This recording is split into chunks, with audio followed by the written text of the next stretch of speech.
What's happening? This video is your complete guide to volume eating. I'm going to explain everything that you could ever need to know about it, tell you why I think, in my opinion, it's the best tool that you can use in order to lose fat, and give you a full day of eating at the end of the video to show you some of the different foods that you can eat while you're volume eating. So it's going to be a good video. I think you're going to learn a lot, and hopefully if you're someone that struggles with hunger while you're eating in a calorie deficit, this is the one for you. Firstly, before we jump in the video, I just want to issue a formal apology for being so inactive on YouTube. I've been doing Instagram videos, my podcast, making TikToks, which is something I never thought I'd be doing so much of. But yeah, I've been busy with other platforms, but I'm going to start grinding out YouTube. Weekly videos, really good and insightful information about fitness, fat loss, and hopefully a bit of entertainment, maybe, possibly. I don't know. But yeah, if you're new here, or just maybe if you're not new but you haven't subscribed already, whack that subscribe button and you're going to get a lot of useful videos probably. And if you want to turn on post notifications, that'll be sweet too. But anyway, let's jump into volume eating. Volume eating is when you eat massive amounts of food, but the food that you eat is lower in calories, so you can eat more of it for the same amount of calories and stick to a calorie deficit without being hungry all the time. I hate the term the secret to fat loss because it gets thrown about a lot, and there is no secret to fat loss. If you want to lose fat, you need to be in a calorie deficit. There's no secret about it. But I will say, I think that volume eating is the secret to staying full while you're in a calorie deficit, which is what most people struggle for, which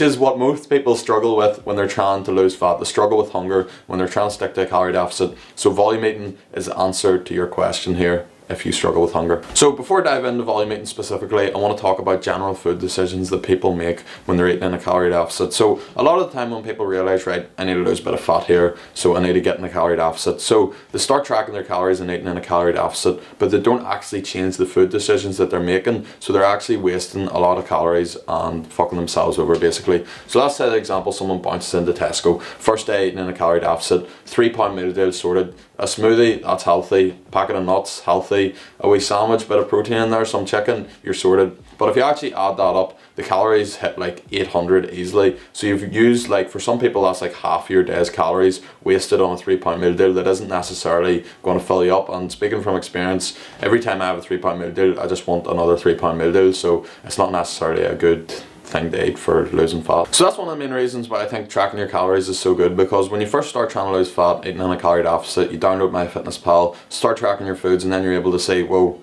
this food actually has a lot of calories and it's not even filling me up that much. And personally speaking, I realized that I was eating like loads of peanut butter and nuts and stuff, and I was like, whoa, I'm wasting so many calories here, and this is probably why I am fat. So that's when I sort of discovered volume eating and trying to eat as much as possible while keeping the calories low. So this is going to be a really beneficial tool for people with a massive appetite. Like, I'm speaking from experience here, I probably have one of the biggest appetites in the planet Earth. So without volume eating, I genuinely don't think that I could ever lose fat, because it just wouldn't be an enjoyable experience for me at all. I think it is worth mentioning though that just because you start volume eating doesn't mean you have to volume eat all the time. So what I mean by this is I try and make most of my meals voluminous when I'm trying to lose fat. However, there is sometimes when I just want like a peanut butter sandwich or something, for example, and I know that it's extremely calorie dense and it's a complete waste of calories for when I'm trying to lose fat, but I want it, so I'm going to eat it, and that's sweet. It's all about trying to make most of your meals voluminous in order to keep your hunger and cravings and stuff at bay, but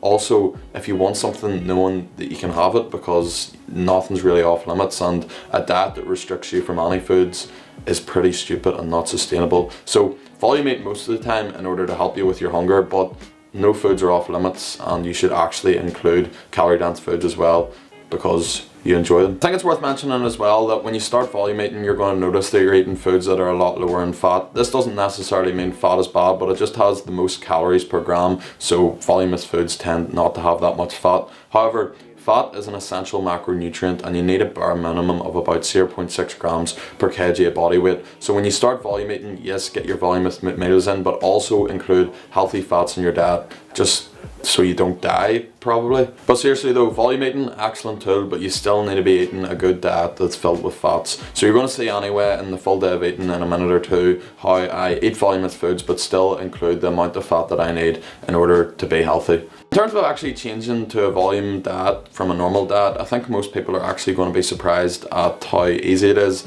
with some simple swaps that they can add more volume with less calories. I guarantee with a normal person's diet I could pick about 5 things that they could change out, out, so they could be consuming less calories without even eating any less food or any different foods. Some examples include drinking diet drinks, sugar-free drinks instead of normal drinks. You're saving thousands of calories per week if you're drinking one of them a day. Eating the likes of a low-calorie ice cream like Halo Top instead of normal ice cream, you're saving like lots of calories per weekend there if you're having that every weekend. Almond milk instead of normal milk, egg whites instead of multiple eggs. There's just so many different ways that you can change. So you're eating the exact same food, but it has way less calories, and you're just going to have a way better time sticking to a calorie deficit. That's a great thing about volume eating. Your diet doesn't even necessarily change. You just go for lower calorie alternatives of the foods that you've currently been eating. So everything's still the same. You're just consuming less calories, you're losing fat, and you're less hungry. Happy days. Now I'm going to run you through a full day of eating when you're volume eating to give you some ideas and stuff what a typical day would look like, maybe give you some inspiration for meals. So voiceover Sean is going to take over now. Right, first meal of the day, breakfast, we're going for a bacon sandwich because who doesn't love a bacon sandwich? But it's going to be a low calorie one because we're using bacon medallions and low calorie bread instead of just normal bacon and regular bread. Look at that.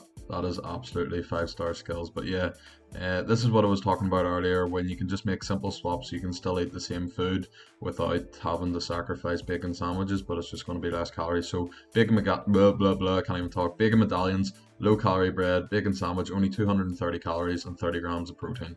Right, so second meal of the day, we're going for an omelette, but this is an ordinary omelette. This is a Sean Casey high volume special omelette. So we're basically just going to fire a load of veg together, whack it in the pan and put some eggs on top of it. We're using peppers, onion and mushroom, also low in calorie and really filling. Like, say as a general rule of thumb as well, when you're making an omelette, literally any veg that you have in the house, chop it up, whack it in a pan, and it's probably going to taste nice as well. I'm also going to show you a wee trick that apparently I only discovered it a couple of weeks ago, but apparently other people have known about it for ages. Basically, see when you're making an omelette, when you've got like loads of veg and stuff, instead of trying to flip it, which just wouldn't work, you're going to put it in the grill and do it that way. It just works 10 times better. In terms of eggs, I'm using 1 egg and 170 grams of egg whites. I usually have like a bottle of egg whites, it's a lot handier, but I didn't this time, so that's why I was like cracking them and putting them in like that. But yeah, add your eggs in with your veg once it's cooked for a bit, and then swirl it around so the egg is like evenly spread.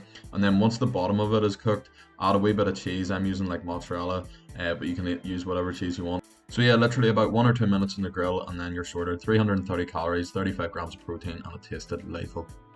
Right, so next up we're going for an almond milk, frozen mango, frozen pineapple, banana and vanilla protein smoothie. Like, this isn't necessarily high volume, but it just tastes nice, and I have a smoothie every day. And as I said earlier in the video, not everything has to be high volume. Just if most things are high volume, then you can afford to have the things that aren't as well. There's 280 calories in this and 30 grams of protein.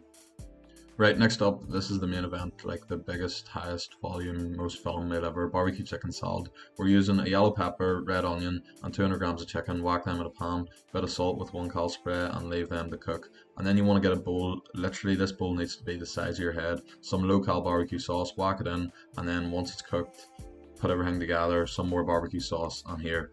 This is going to leave you full for like 14 days. There's only 360 calories and 55 grams of protein.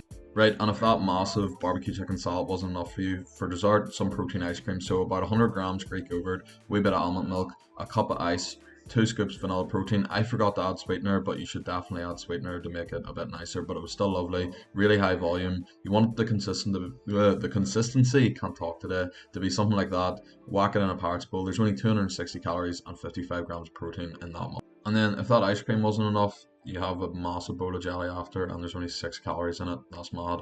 And then 2 Fiber One bars to finish the day at 180 calories. And that ends the day on 1,646 calories and 205 grams of protein. I purposely made the calories quite low just to suit everyone, but obviously if your calorie needs are higher than that, then just add in some food of your choice to bump up the calories. Right, so that's basically going to wrap up the video. If you did enjoy it, don't forget to hit like, and if you didn't enjoy it, comment and call me a prick or something. Also, if you haven't subscribed already, what are you waiting for? Hopefully I'm going to be making weekly videos from now on, and hopefully they're going to be good. So turn on post notifications, and I'll see you next week, maybe, hopefully. No, I'll see you next week, definitely.